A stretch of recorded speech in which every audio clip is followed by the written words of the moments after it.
Hello everyone, my name is Kuldeep और इस video में मैं आपके साथ डिस्कस करूंगा union government and administration in India. Starting with British legacy. India में 1600 टू 1858 तक हमें ब्रिटिश की कंपनी का रूल जो है देखने को मिलता है। जनरली हम ईस्ट इंडिया कंपनी बोलते हैं और उसके बाद डायरेक्टली ब्रिटिश के क्राउन के हाथ इंडिया का कंट्रोल फ्रॉम 1858 टू 1947 तक देखने को मिलता है।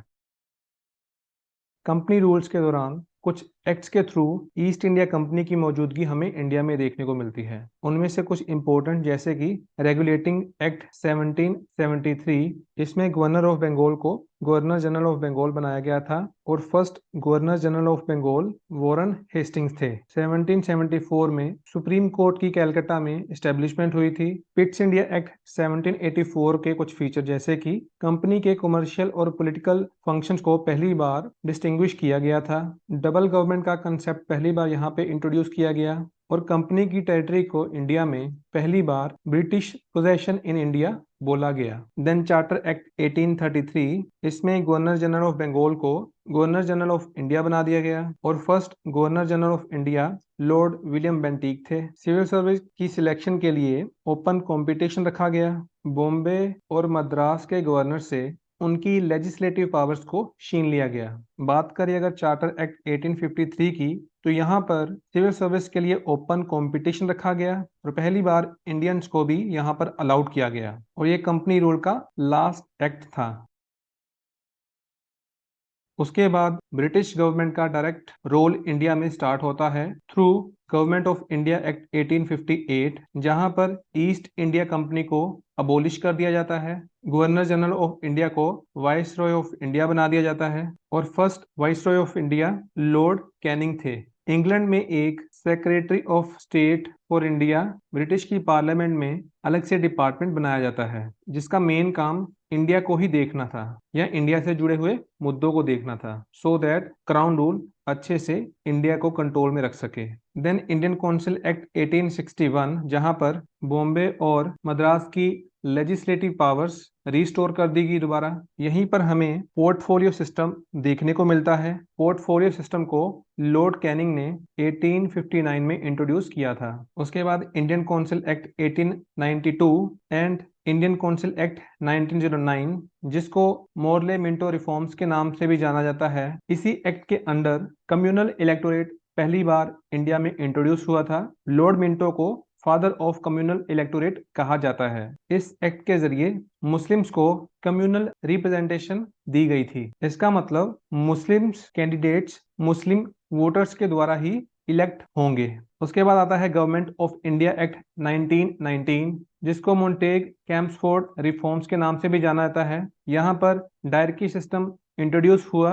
डायरकी यानी कि ड्यूल सिस्टम, ड्यूल गवर्नमेंट, यानी कि जहां पर अपर हाउस और लोअर हाउस भी हमें देखने को मिलता है, जिसको हम बाई कैमरलिज्म के नाम से भी जानते हैं। और फर्स्ट टाइम डायरेक्ट इलेक्शंस भी हमें देखने को मिलते हैं। यहाँ पर और भी बहुत सारी कम्युनिटीज को कम्युनल रिप्रेजेंटेशन दी गई, जैसे कि सिख, क्रिश्चियंस, एंग्लो इंडियंस और यूरोपियंस। उसके बाद हमें देखने को मिलता है गवर्नमेंट ऑफ इंडिया एक्ट 1935। यहाँ पर फेडरल सिस्टम को इंट्रोड्यूस किया जाता है, यानी कि डिविजन्स ऑफ पावर प्रोविंसेस और प्रिंसली स्टेट्स के बीच। इस एक्ट के थ्रू डायरेक्टी सिस्टम यानी कि अपर हाउस और लोअर हाउस के सिस्टम को अबोलिश कर दिया जाता है, मगर ये अबोलिशन प्रोविंसेस लेवल तक देखने को मिलता है। सेंट्रल लेवल पर इसे अडॉप्ट किया जाता है। इस एक्ट के through communal representation depressed classes, women और लेबर क्लास तक कर दी जाती है। And then Indian independence act of 1947, जिसने कि भारत को एक सोवरेन यानी कि सुप्रीम स्टेट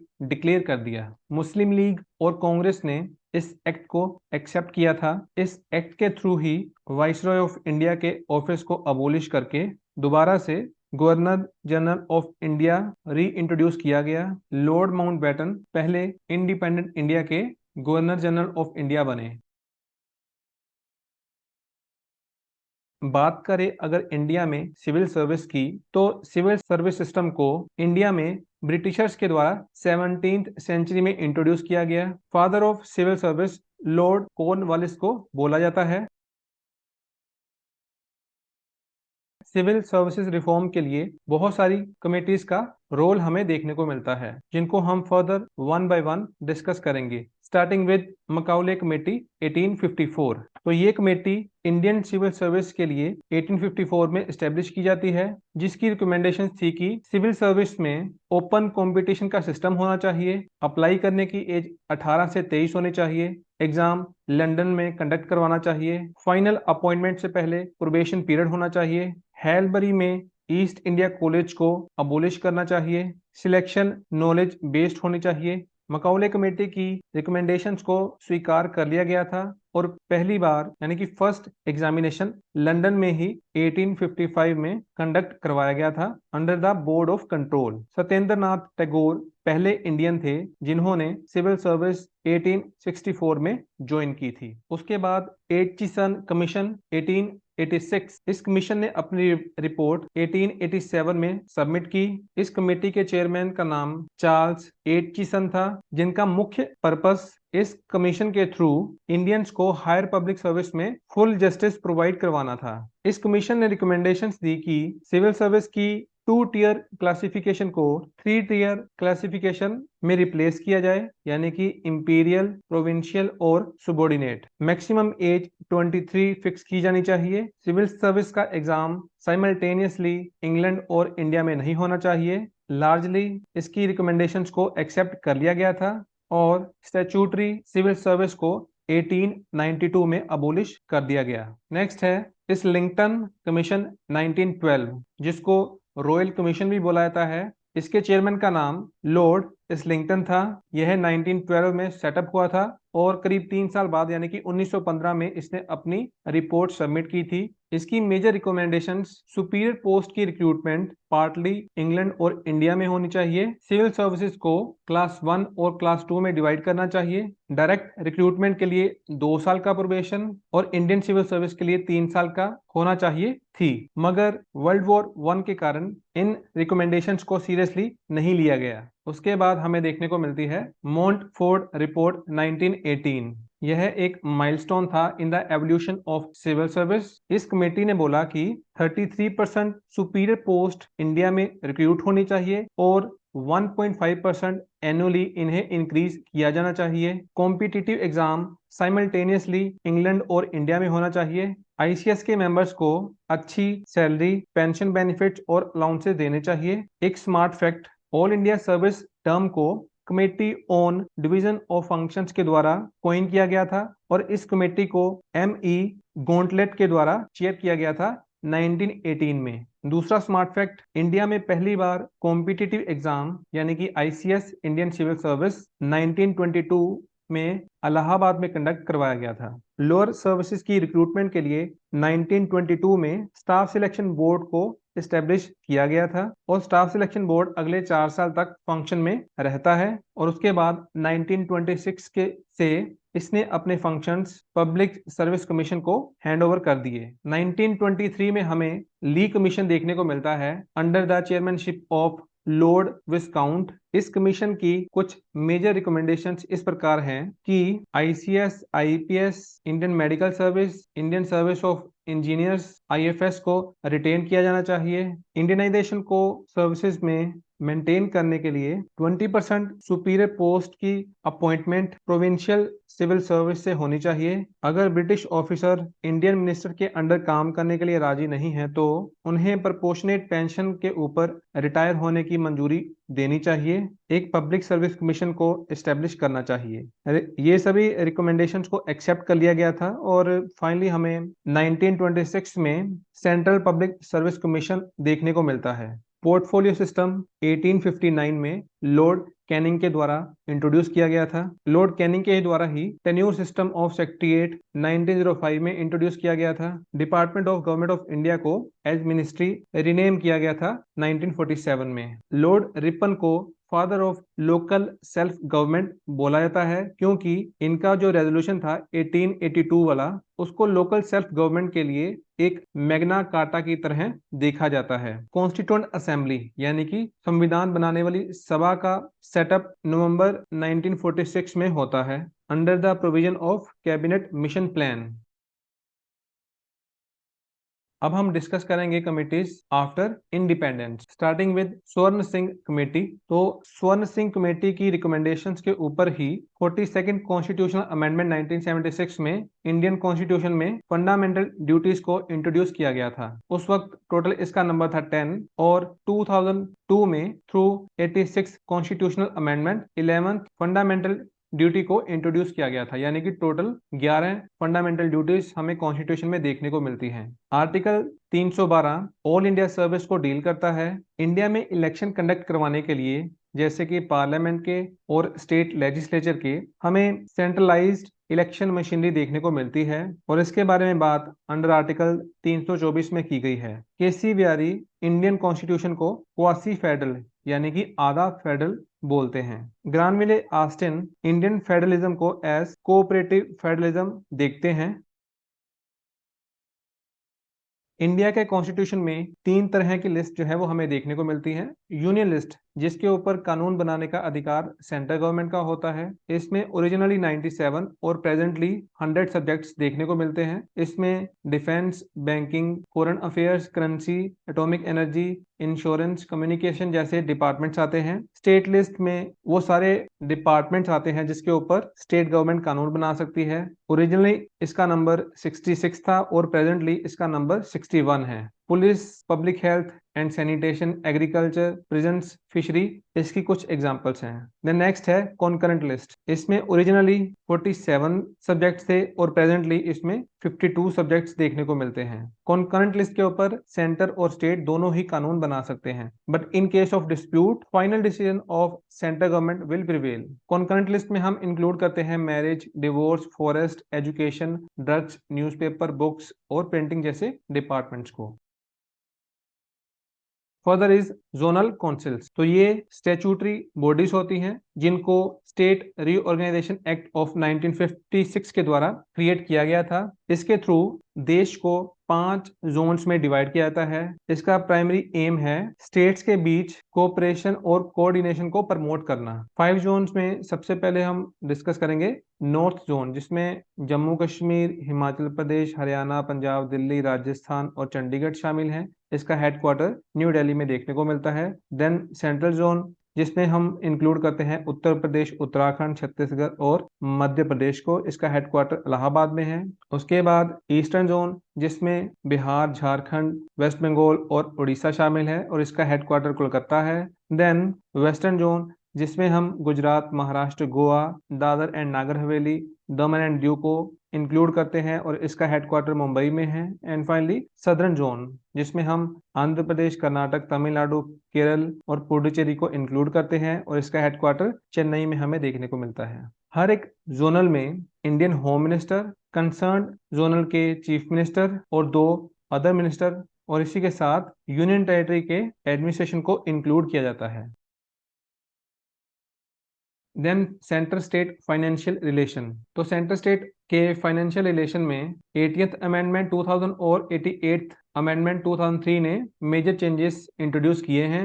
88th अमेंडमेंट ने नया आर्टिकल जैसे कि 268 को ऐड किया है, यानी कि सर्विस टैक्स को जो डील करता है। इंडिया में जुलाई 2017 से जीएसटी इंट्रोड्यूस हो चुका है जो कि अंडर आर्टिकल 279 ए सब क्लोज 1 में डिस्कस होता है। एक फैक्ट, इंडिया में प्राइम मिनिस्टर अपर हाउस और लोअर हाउस दोनों से बन सकता है, जबकि ब्रिटिश में सिर्फ लोअर हाउस यानी कि हाउस ऑफ कॉमन से ही प्राइम मिनिस्टर बन सकता है। ब्रिटेन में हमें शैडो कैबिनेट का कंसेप्ट देखने को मिलता है। जैसे कि रूलिंग पार्टी में मिनिस्टर्स होते हैं वैसे ही ओपोजिशन पार्टी में भी हमें शैडो मिनिस्ट्री देखने को मिलती है, यानी कि सभी मिनिस्टर्स को काउंटर करने के लिए वहां पर मिनिस्टर्स बने होते हैं और उनको मिनिस्टर्स वाले ही बेनिफिट्स फाइनेंशियली दिए जाते हैं। तो हमारे जो मिनिस्ट्री होती है वो कलेक्टिव रिस्पॉन्सिबल होती है।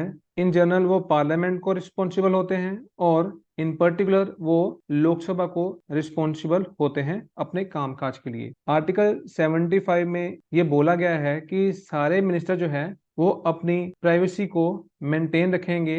इंडियन कॉन्स्टिट्यूशन के शेड्यूल 8 में ही ओरिजिनली 14 लैंग्वेजेस को रिकॉग्नाइज किया गया है और प्रेजेंटली 22 लैंग्वेजेस को रिकॉग्निशन मिली हुई है। Further national emergency. तो प्रेसिडेंट के पास इमरजेंसी लगाने का अधिकार होता है on these 3 grounds. Number 1 war, number 2 external aggression and number 3 armed rebellion. हालांकि आर्म्ड रिबिलियन टर्म जो है वो हमारे कॉन्स्टिट्यूशन का हिस्सा नहीं थी, मगर 44th अमेंडमेंट 1978 में इस टर्म को ऐड किया गया। इसकी जगह पर पहले इंटरनल डिस्टरबेंस का इस्तेमाल किया जाता था, क्योंकि जब इंदिरा गांधी ने इमरजेंसी डिक्लेयर की थी तो कोर्ट ने जब उनसे पूछा कि आपने क्या कारण दिया, तो उन्होंने बोला इंटरनल डिस्टरबेंस का। तो इंटरनल डिस्टरबेंस अपने आप में काफी वाइड टर्म होती है, इन फ्यूचर इसका गलत इस्तेमाल ना हो सके उसके बाद इंटरनल डिस्टरबेंस की जगह अब आर्म्ड रिबिलियन टर्म इस्तेमाल होती है। प्रेसिडेंट ऑफ इंडिया तभी नेशनल इमरजेंसी डिक्लेयर कर सकते हैं जब उनको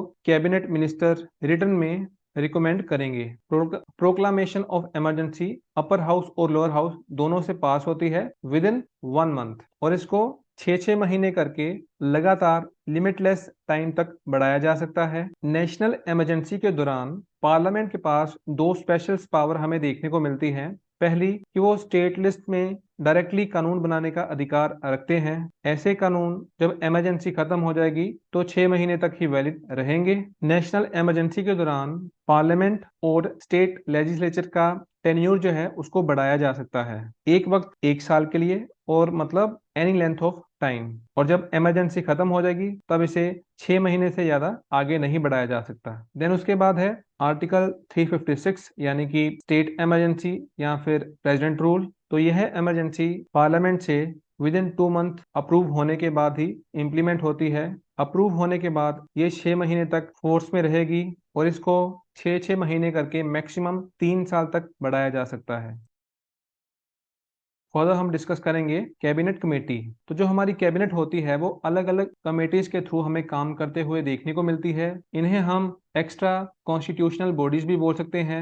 ये 2 तरह की होती हैं, स्टैंडिंग कमेटीज एंड एडहोक कमेटीज। इनमें जनरली 3 से 8 मेंबर होते हैं और कैबिनेट मिनिस्टर्स को ये शामिल करती हैं। कुछ इंपॉर्टेंट स्टैंडिंग कमेटीज जैसे कि पॉलिटिकल अफेयर्स, ये सबसे ज्यादा इंपॉर्टेंट है। Then economic affairs committee, appointment committee, parliamentary affairs committee हैं। कैबिनेट सेक्रेटरी, यह ऑफिस 1950 में क्रिएट किया गया था और फर्स्ट इंडिया के कैबिनेट सेक्रेटरी NR पिल्लई थे। यह इंडिया में टॉप सिविल सर्वेंट की पोस्ट कहलाती है। कैबिनेट सेक्रेटरीट के 3 विंग्स होते हैं, civil wing, military wing and intelligence wing. Then prime minister of India, इसे एक्स्ट्रा कॉन्स्टिट्यूशनल बॉडी बोलते हैं।